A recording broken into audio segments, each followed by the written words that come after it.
Hello, everybody, and welcome to Short Pit, a NASCAR podcast. I'm your host, Kaleb and Alongside me, as usual, is my co-host, Chris. Chris, how are you on this fine Tuesday afternoon? Pretty good. Feels good to be back after a couple-week hiatus that I didn't Yep. anticipate. But... Yeah, it feels like you've been out for at least like a month now. I know. 2 weeks were your fault. Yep. 2 weeks were my fault, basically. So the other was... obviously we have to dock your playoff points. Well, yeah. You didn't get the waiver. You didn't pass the board. It happens. What are you gonna do? Cam and BR with us as usual, fellas. How are you? Pretty good, sir. Alive. Good. A real Kyle Shanahan response. We don't know if we're gonna be here tomorrow. Okay, so we have a race at Richmond to go over. Austin Dillon in the 3 car is your winner. We can also touch on like the Watkins Glen race. Nothing really happened. SVG won, no big deal. Connor Zilic fell out of his car, broke his collarbone. That was probably the most like interesting thing of that entire weekend. Yeah. And yeah, so also Richmond put on one of the best races on that track since God knows how long. And then we have some stuff in NASCAR media to go over, and then we'll wrap the show up with Daytona, and we'll see what happens from there. So, fellas, Richmond, Chris, kicking it to you. Your thoughts on the race, the winner, or the whatever. What's your take coming out of this? I enjoyed the race overall, like the on-track product. Like it was nice to see passing and tire fall off again on a short track. That's something we've struggled seeing. It was just so like props to Goodyear. Like I feel like everybody's kind of gave them that, but like they deserve it because that really made a difference for once. So maybe it's a step in the right direction. Honestly, the winner I could care less for. It kind of just dampened it a little bit for me. Like perps to those guys, they had a good race. Went back there for redemption after the previous trip to Richmond for that team. But yeah, the race overall was pretty good. BR, not one of the races of all time? No, it was not. Honestly, granted, there has been a ton of them this year, to be fair, but I'd say easily the best short track race this year. It was a good watch. I mean, yeah, the Austin Dillon winning is unfortunate, but I'm sure I would be a lot more pissed if Bubba didn't win at Indy. But yeah, honestly, I found it kind of funny more than anything else. But yeah, I enjoyed the race. It was a good watch. It was nice to have the actual tire fall off, So yeah, I had a good time. Cam?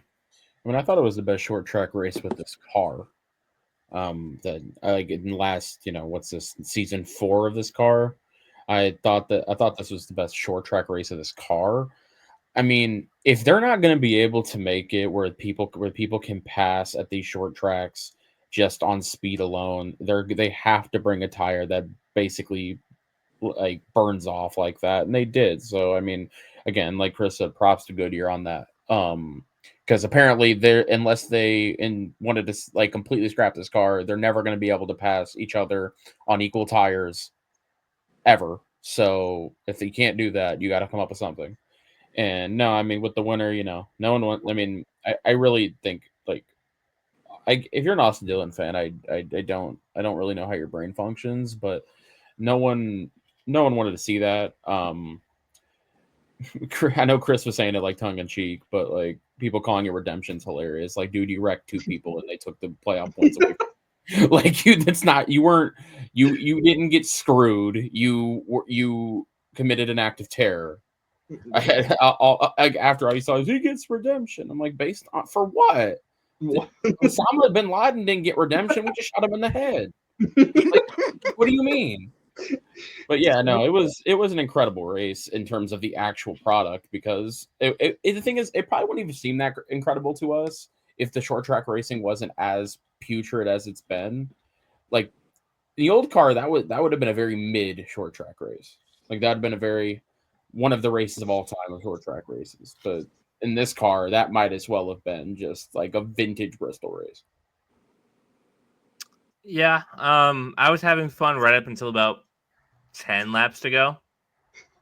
That was when I realized we had a chance and didn't quite get it in the 48 camp.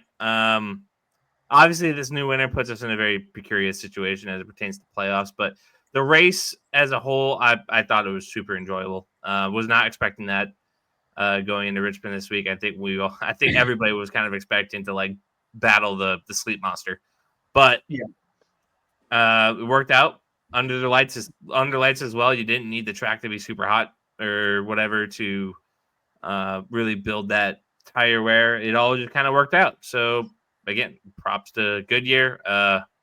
The Austin Dillon redemption thing, as you were saying it, I'm like, had he lost, right? Had he lost last year and didn't wreck Denny and Joey, it would be a little bit more believable of a redemption thing because the caution came out while he was leading. He was going to win that race. For all intents and purposes. Not really redemption when you punt the guy in front of you and right rear hook the guy next to you, and then honestly get a really light punishment for that. Yeah, like he probably should have been suspended for what he did to Denny at the very least. Hey, Pop was proud of him though. Yeah, no, anything to gain Pop's affirmation for sure. You'll get some good news out of the weekend, though, too, Caleb, because Denny was saying on his show this morning they're bringing that tire compound, the same set of tires, to New Hampshire. That's going to be the New Hampshire tire that they're bringing. So I don't know. Am I going to see the first good Loudon race of my entire life? Maybe. It's very much possible. Denny, that track, as much as it's a driver's track and I can respect it, I cannot recall an entertaining Loudon race in my life. Maybe, except for that crazy one in the wet last year, like maybe when Almirola won with literal darkness coming over the track, maybe. But like, God, that track's normally boring. So glad they're doing something. No offense, Caleb. But God. Listen, my favorite driver wants to blow that thing into the Atlantic. So I don't know what this is about Richmond too. Like Caleb was talking about, like that it was at night and they didn't even need the day. Even like in the old car, I feel like every really good Richmond race I can recall was at night, and that doesn't really make sense.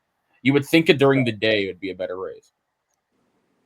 Never made sense to me. So what we're saying is all New Hampshire needs is a set of lights.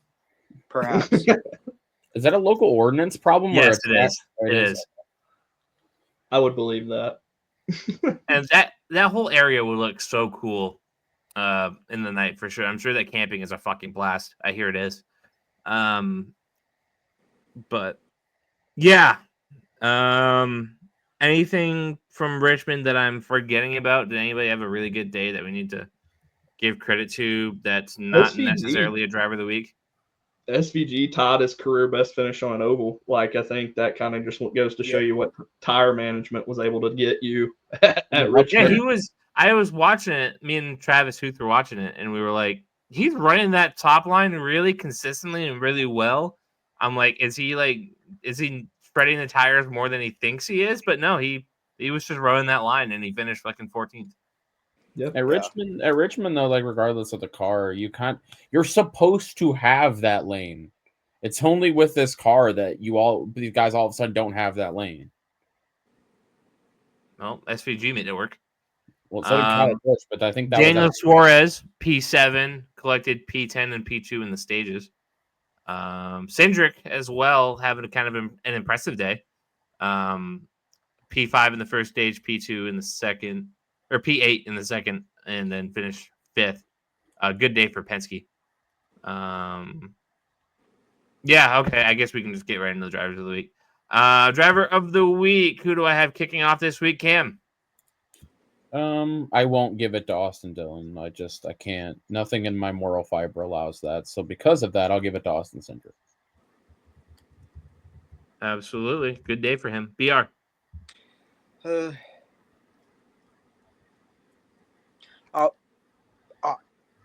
I feel like someone has to give Dillon driver of the week because it's the first time in his life, as far as I'm aware, he won a race without terrorism or luck So I will fall on the sword and give it to Austin Dillon.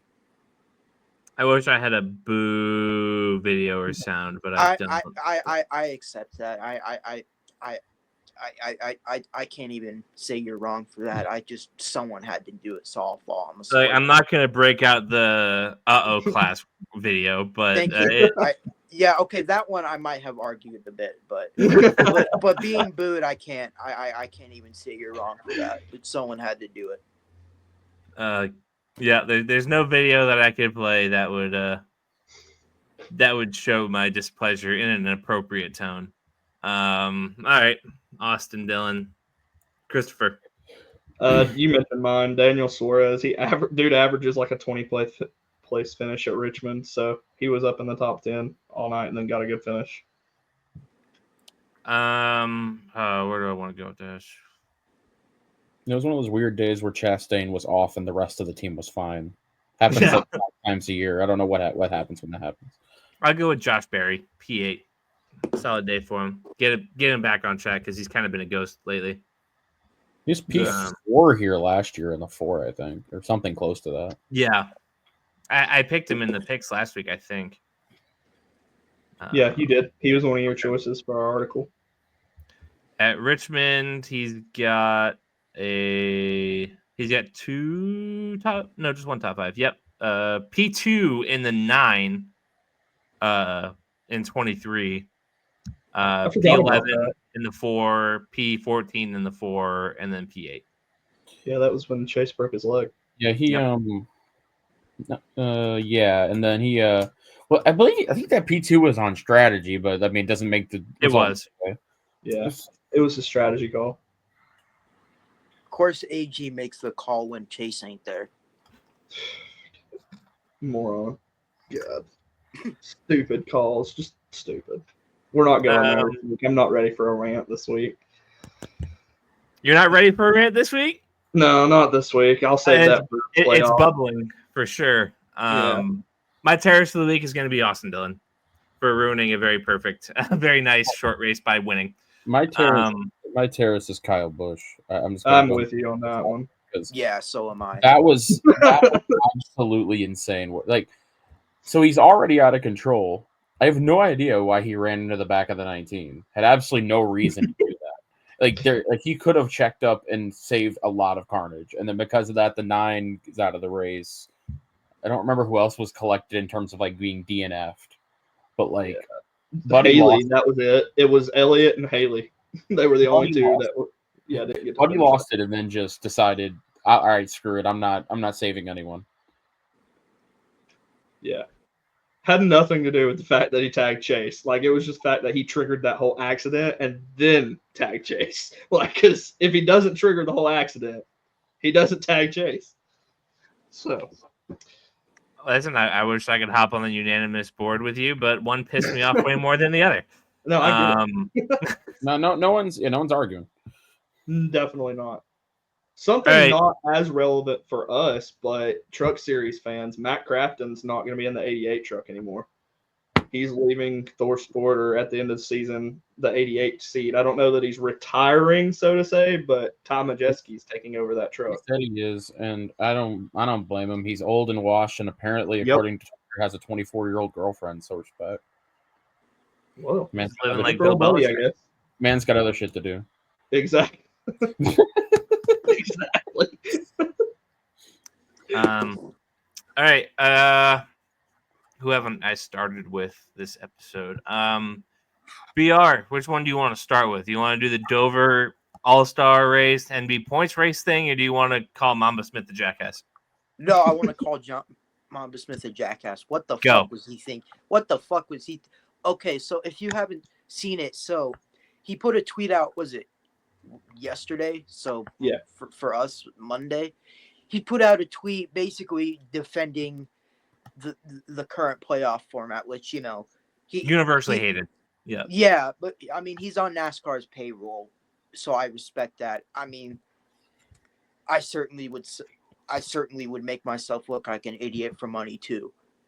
But anyways, but he said, and I'm paraphrasing a bit here.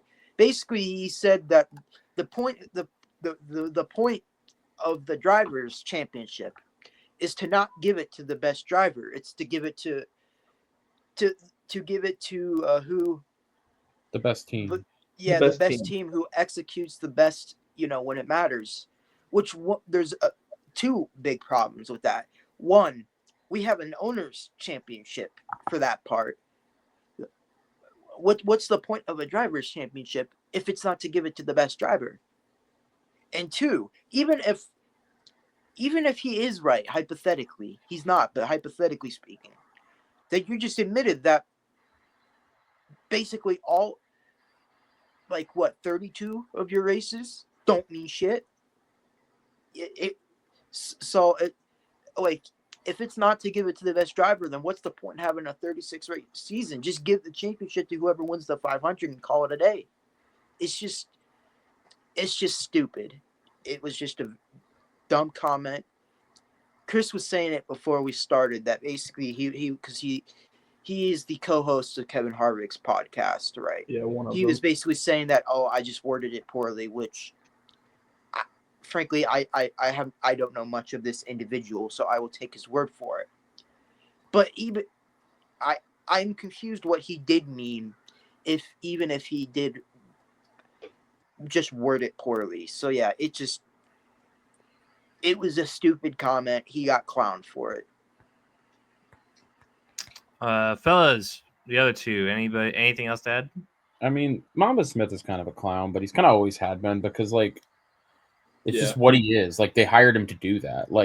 His whole shtick is to go on Twitter and respond to fans having complaints and then just give out the NASCAR PR response. And then when people call him a dumbass, he says he'll just put a bunch of emojis and be like, "Great day to be alive, fellas." That's his whole shtick. I mean, the whole thing's just so ridiculous because it's his whole argument in that is, well, when you get to Phoenix is the best team that executes all day. Okay, but then you same motherfuckers put Talladega in the round of 8.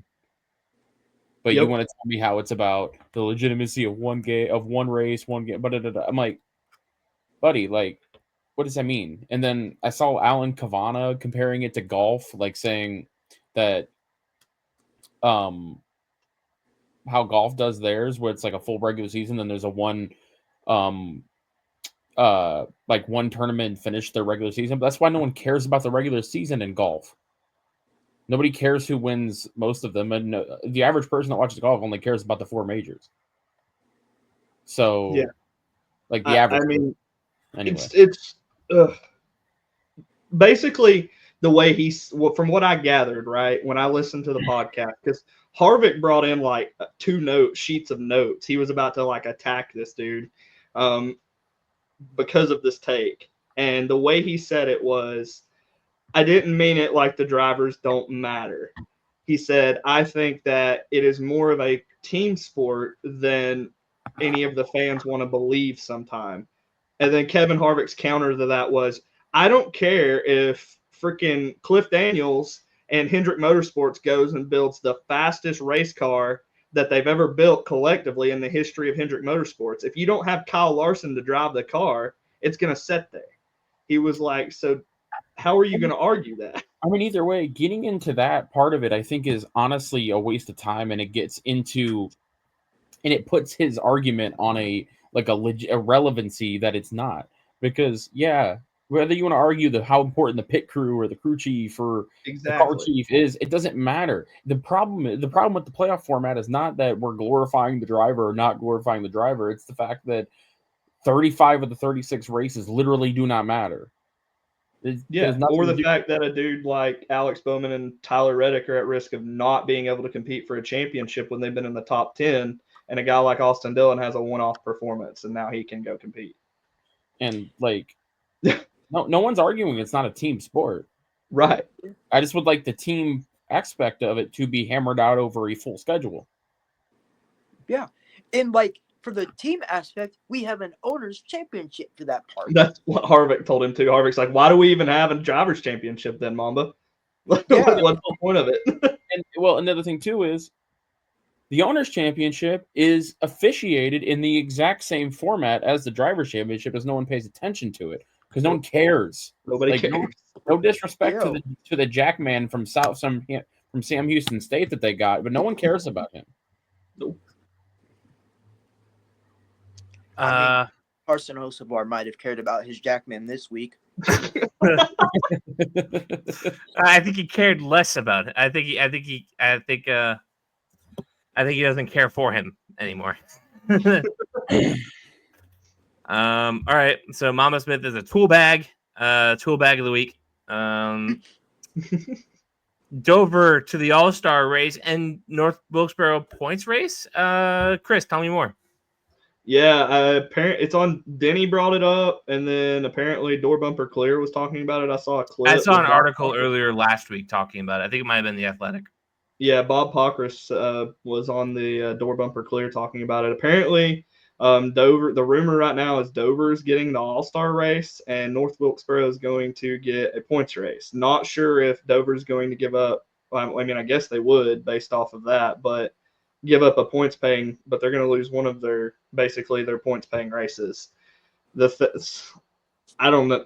I don't understand. Denny said it best. I think he said, while Dover's a good track, right? He was like, it takes a little bit for a run to come in. It takes 60, 70 laps sometimes for tires to rubber, the track to rubber in. So there's just not going to be passing.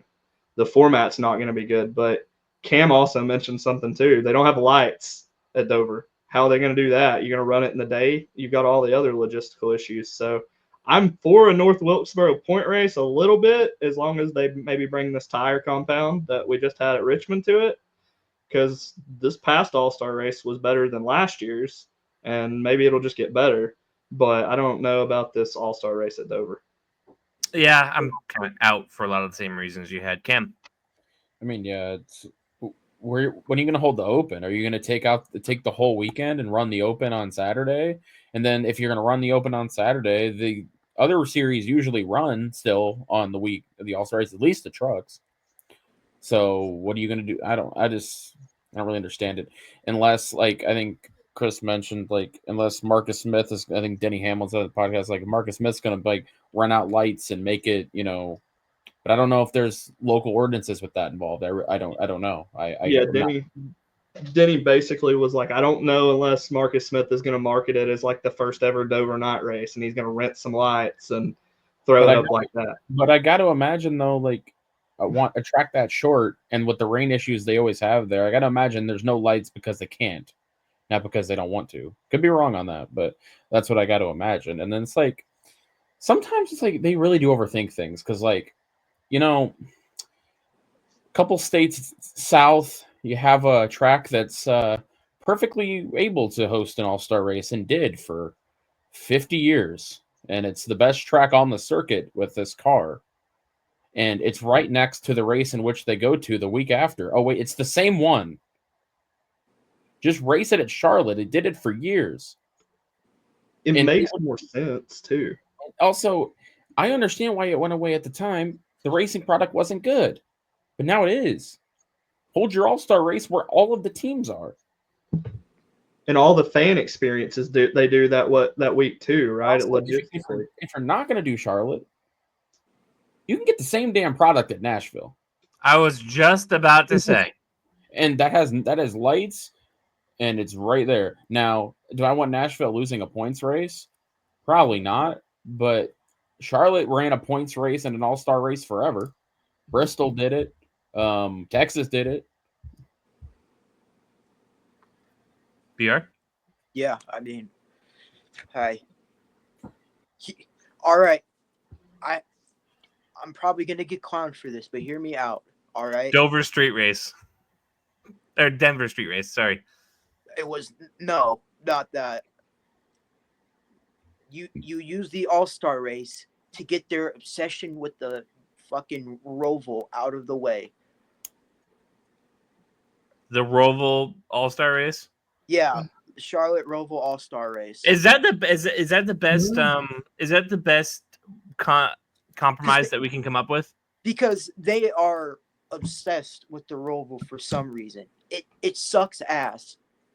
I don't know anyone that enjoys it, but they love it for some reason. I'm sure now I'm sure everyone other than SVG is like, yo, we need a chance to win this. But still, they are obsessed with the Roval. Just do the Roval for the All-Star race, and then they just got to – they're already there for Charlotte the next week. They just got to change it back. And that way, you don't even have the thing of, oh, it's just going to be the same race back-to-back weeks. With the Roval, it's not the same race. I will say with that, it would probably be a good show because it would be at night. And when they ran the Daytona road course at night, now granted, it's not exactly, the greatest racing either. But when they run the Daytona road course at night, or when they run the Rolex 24 at night, it's actually a really cool thing to watch because the brakes are super bright. When they wear out, granted, the drivers won't, like you said, the drivers won't want to do it because shame they're just going to basically might as well write the $1 million check for SVG at the beginning of the year. But like the actual spectacle of it would actually probably be pretty cool. Yeah, I could get behind it. I think BR has fixed a couple of different issues in one thought. Yes, I like it.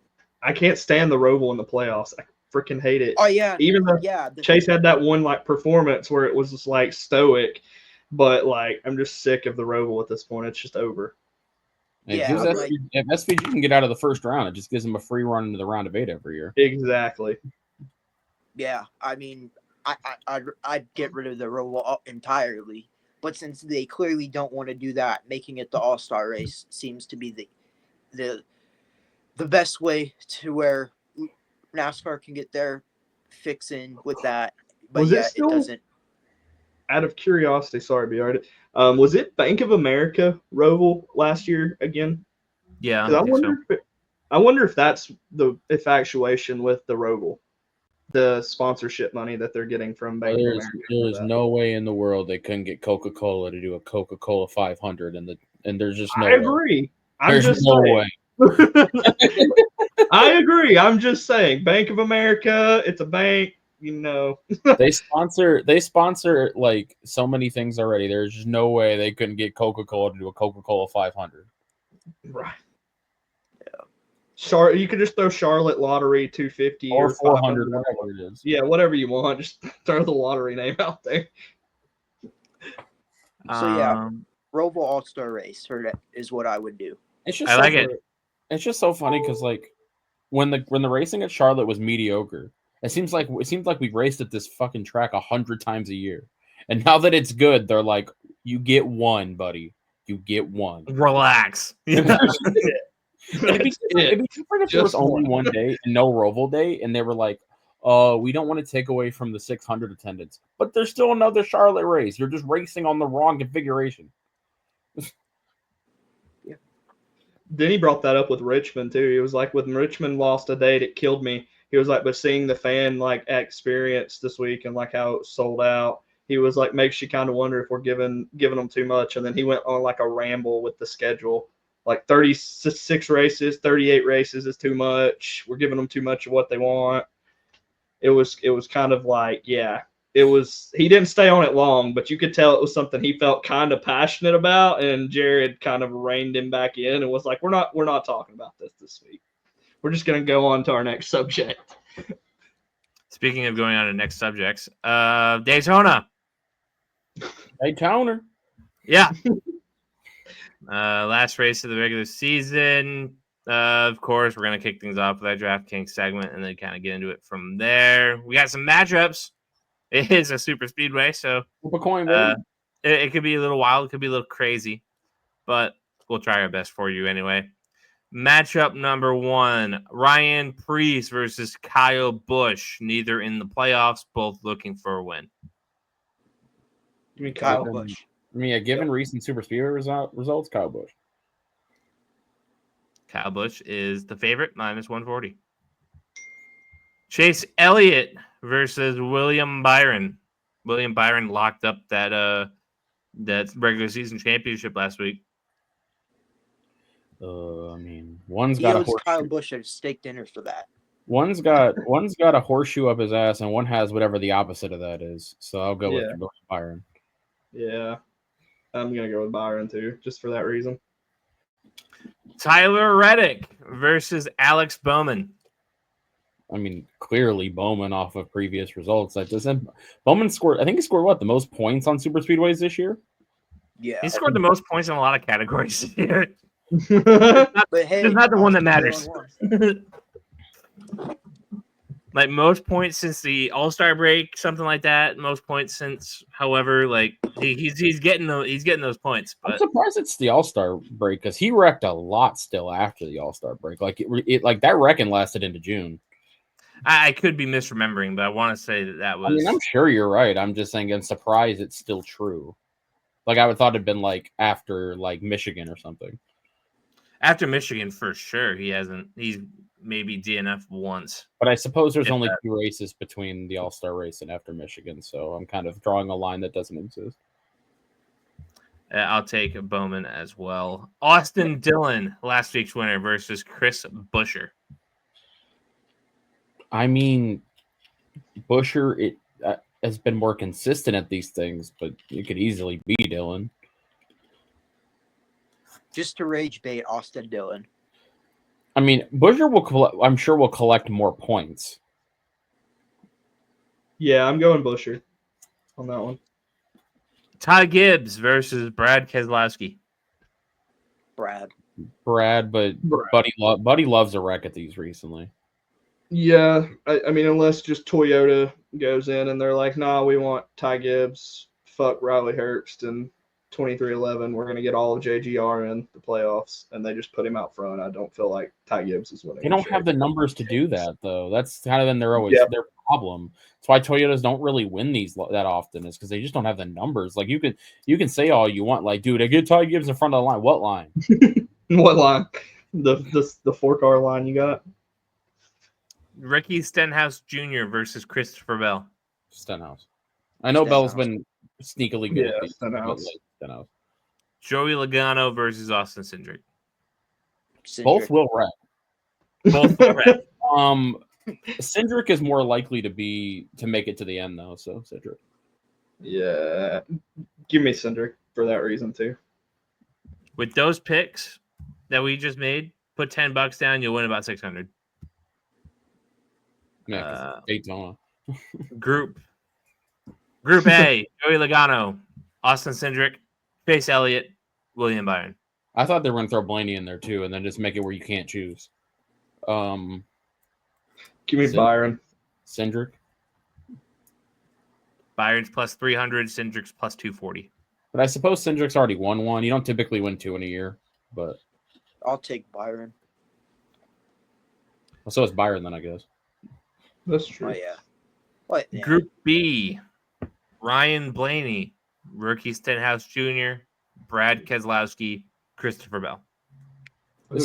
What are the odds on Ryan Blaney? Plus 230. He is the favorite. Because I feel like it should be even shorter than that. I mean, yeah, Daytona hates that man, but like the other 3 are just not anywhere near the ability of him on these tracks, at least at this moment. Like Brad's historically, but like Buddy hasn't really competed at a super speedway in 4 years. I will be different and say Stenhouse. Could happen. Yeah, I'm going Brad. This racetrack hates Blaney. He'll probably end up in Lake Mead in like stage 2. Group C: Kyle Busch, Kyle Larson, Tyler Reddick, Denny Hamlin. Fuck. Kyle Busch. He is the favorite, plus 220. This is gonna sound ridiculous, but like given what happened at the beginning of the year, Kyle Larson. This is gonna sound ridiculous, but he kind of seemed to figure it out. Yeah, them that in Atlanta. Yeah. Group D: Ross Chastain, Daniel Suarez, Bubbles Wallace, Chris Buescher. Bubba. I'm gonna go with Chastain, not because Bubba's clearly the best speedway racer there, but again, it's the Toyota problem. You know what? I'm gonna roll with Bubba this week too on that one. If I was picking based on super speedway aptitude, it would be clearly Bubba. But yeah. Put $10 down on those picks, you make $1,600. All right, Daytona. What do we want to talk about, Christopher? I mean, it's Daytona. Flip a coin. I mean, basically, your favorite driver is either going to wreck or finish maybe top 10 because there's only going to be 18 drivers left that are actually competing for a good finish. I feel like both those results for me kind of yield in the same result. So, well, yeah, I mean, it goes one way or the other. I mean, you're either going to see at least one big one, and then depending on how many cars it takes out in that big one, maybe two. I mean, I think that's kind of the case. Just how it's going to be. I don't know other way. I mean, I hope it's better than what we saw at Talladega earlier this year, and I feel like it will just because of the pressure with it being the final regular season. 500 wasn't that bad. So Right. I don't know how it could be, but if you like, is that like a Talladega problem? I don't know, but I mean, I think it'll be interesting for sure. BR? Yeah. It's nice to not. It's been a while since I've watched this race. Not in your position, because usually Bubba's the one, right? That is like a new winner and we're fucked. So yeah, it'll be a normal Daytona race. Cam? Yeah, I mean, not much to add really. Cool. I don't even have a rant to go on yet. I'm just like, get it over with. It's like a shot when you're a little kid. Just put the needle in my arm. Let's go. I guess that might be controversial to say post COVID. But, The needle. I will say, like, because of where Reddick finished, it's not that crazy that he could point his way in even with a winner. No, I agree, but like, it's difficult, but it's not crazy. Tyler Reddick goes out the first stage in a wreck and Bowman survives. I think you become conservative at that point. I don't know if it'll be that early, but Tyler Reddick, like, he Mickey Mouse the Talladega win once, but outside of that, like, this is not his style of racing at all. No, not in the least bit. Yeah. I'm sure next week I'll have something to say one way or the other. This week I'm just kind of, you gotta get it over with. It's a surgery like you're waiting on all week. Like you're just want to get it over with. We get the pipe bomb if Bowman's eliminated and the 12-minute celebration video if he makes it in the playoffs. I feel like it won't even be celebrated. It's just like relief maxing. Like, yeah, you'll see like 100-pound weight off my shoulder. Just finally, we're okay. Dude parks it in victory lane. You're gonna die. You're just probably gonna die. You're just gonna celebrate too much and not. Yeah, not even seriously. Oh boy. Okay, yeah. I guess if I don't have too much to say, we can just go into our pick for the weekend. The favorite is Logano and Cindric at plus 1,000. That's as good odds as you're gonna get. I don't even know how we do a picks piece this week, Chris. Like, I mean, we can just all throw some drivers out like we normally do at this point. No, I mean like our article this week. I don't know how we're gonna do it. I mean, you had to have written Super Speedway articles before. We did. We can just go with one driver and one wild card since we've gotten lazy and went down to two choices. I'm with it. Yeah, I'm too lazy to do the fading anymore. especially on Super Speedway. It's like, oh, don't pick Kyle Larson. He sucks here. Like, we get it. We understand. Fuck. All right, BR, who's your pick this week? I want you to hear me out right here. There's no name I'll hear you out on unless they've won already. John Hunter Nemechek. I mean, he top 5, 2 top 10s. Like, he's finished top 15 each, and pretty much all his races at Daytona and in the 42. Do I truly think this is going to happen? No, but I'm trying to get my Harrison Burton moment. So John Hunter Nemechek. I like it. Shooting Cam? for the fences there. I want everyone to imagine.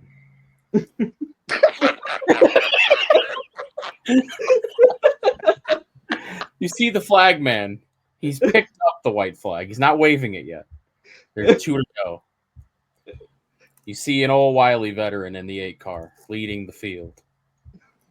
You see Pop about ready to jump out of his skin.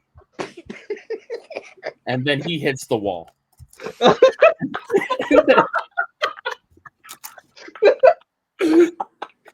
Then on an overtime restart, starting in the front of the field is former Daytona winner Eric Jones, who punches his way to the playoffs.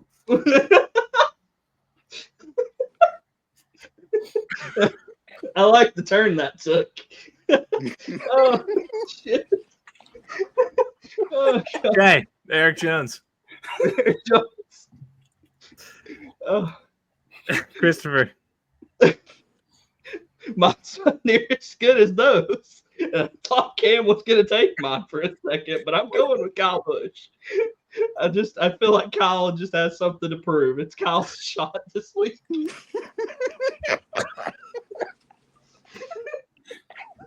Oh, God.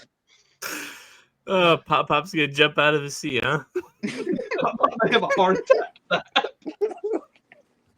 You might see live death on television. You see Richard Children all over. You know, like if Ty Dillon was in the lead, he'd just be sitting there like, Oh, God. he don't give a shit about Ty Dillon. Ty Dillon went woke in 2020. He don't talk to him. Don't talk to him anymore. Go woke, go broke. Literally, that's why he's racing for calling.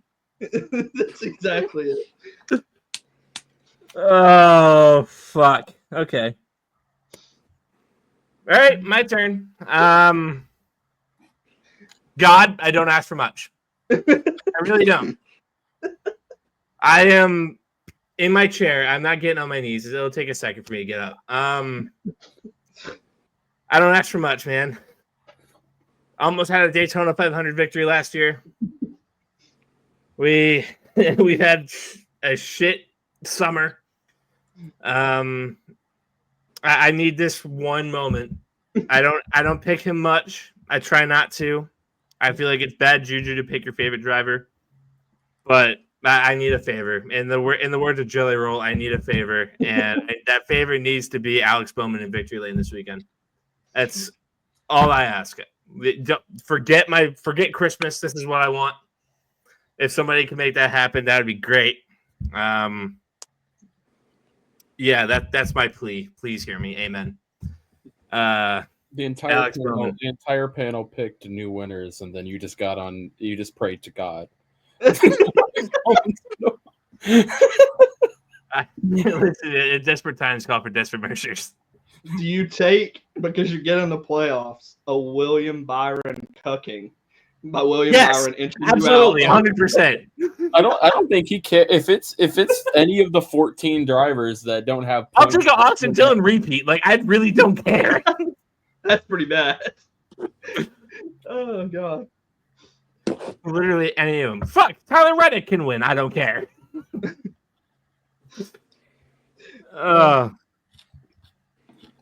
45 minutes, fellas. Good job. Chris, what do we got coming this week?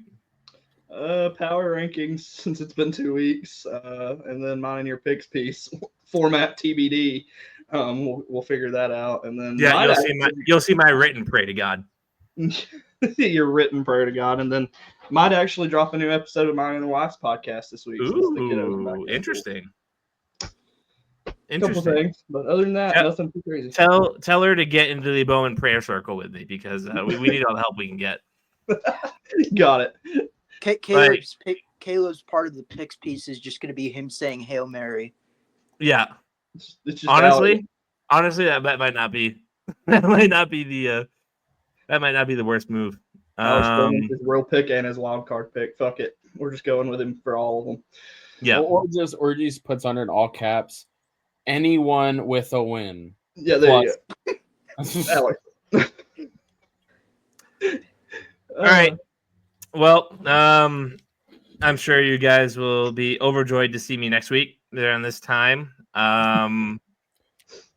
are some I can't imagine there's circumstances where I don't show up. But we'll see. Make sure you like and subscribe. Make sure you follow the show on Facebook and Twitter. And we'll see you all next week. Have fun.